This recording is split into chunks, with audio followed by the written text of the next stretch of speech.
The statistics, 99 to 100%, ang tanang mga panimalay nga gikawatan, mo report sila sa police station, o ang officer in charge will ask them, Sir, Ma'am, wala gud mo kabantay sa kawatan?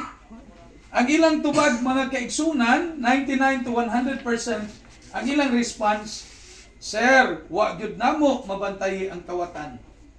Tinuod, kay kung nabantayan pa nato ang kawatan, mga kaigsunan, siguro gipasigan na nato ang atong suga, kay ang kahangit-ngit mo taliwan man sa kahayag. Or walang pagsulod ang atong ang kawatan sa atong panimalay, siguro ato nang gibunalan sa 2x2 o sa pinuti o sa atong pusil.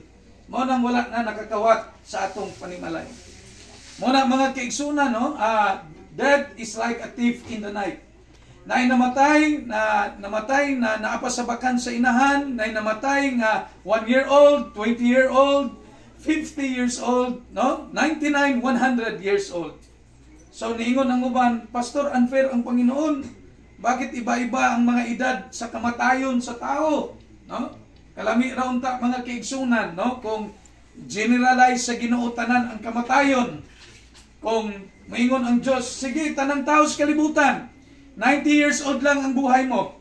So, ma-Amerikano ka man, ma-Filipino ka man, ma-European ka man, tagasaan ka man sa mundo.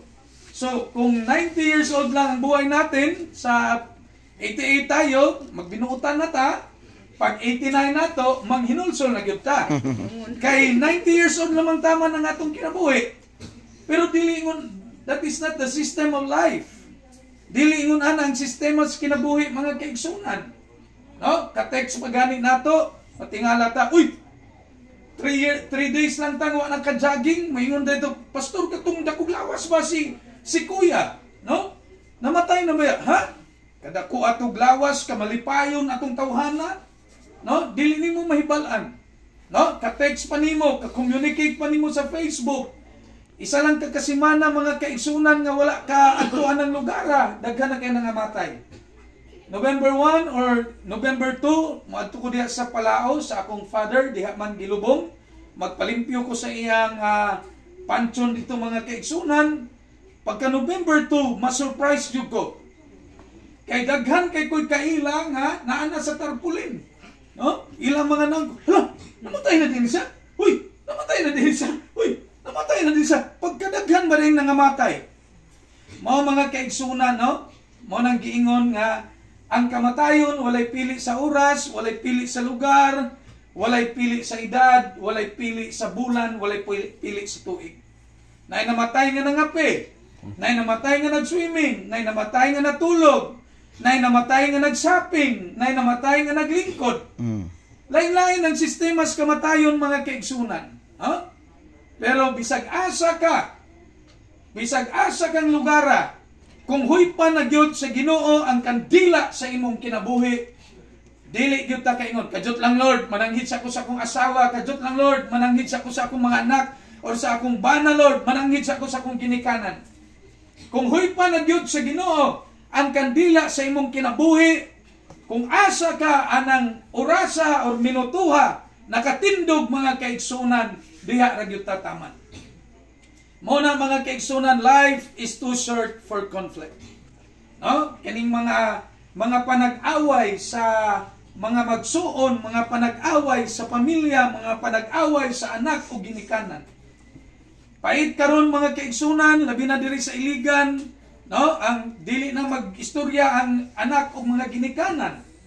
No? Ang mga igsunay dili na mag-istorya kay ngano nag-ilog sa yuta sa kukog, sa yuta sa kaang. Nag-ilog sa mga temporaryong mga butang sa kalibutan. Ningon pa ni Ramon ang siyang isa sa pinakadato sa Pilipinas, even sa Asia. Gipangutana siya, Mr. Ang, Sir, why are you so humble? Nga imong katungdanan diri sa Pilipinas, isa ka sa mga billionaire diri sa Pilipinas. Isa ka sa mga dagko nga mga kumpanya diri sa Pilipinas. Dayon imong mga anak, mga humble kaayo. Kabalo mo luto, kabalo mo drive, walay driver, no? Ngano man sir, insa kung mamatay ako, buksan ko ang aking kabaong, nakikita ko ang aking body, wala akong dala kahit ano. So wala good kita daw ipanghambog sa atong kinabuhi mga kaigsunan. From dust we are, from dust we return. Gikan kita sa yuta ug sa yuta kita mubalik mga kaigsunan. Kung kanang imong kagwapo, madugta ra ang lawas. Ayaw panghambog sa imong kagwapa. Ayaw paghambog sa mga material sa kalibutan. Kay wala gyud kay madala mga kaigsunan. Ang imong madala, ang imo ra gyung kalag ug ang imong espiritu. Pero ang imong lawas mga kaigsunan, ang tanan nga kabtangan sa kalibutan, ato ra gyud nang biyaan. No, ang atong mga paningkamot wala na gyud na, useless. Ang atong mga gipaningkamutan nga mga kayamanan sa kalibutan di gyud nato madala. Kay tinuod ang Bible, hubo kita nga nigawas sa kalibutan ug hubo pud kita nga nibalik sa kalangitan mga kaigsunan.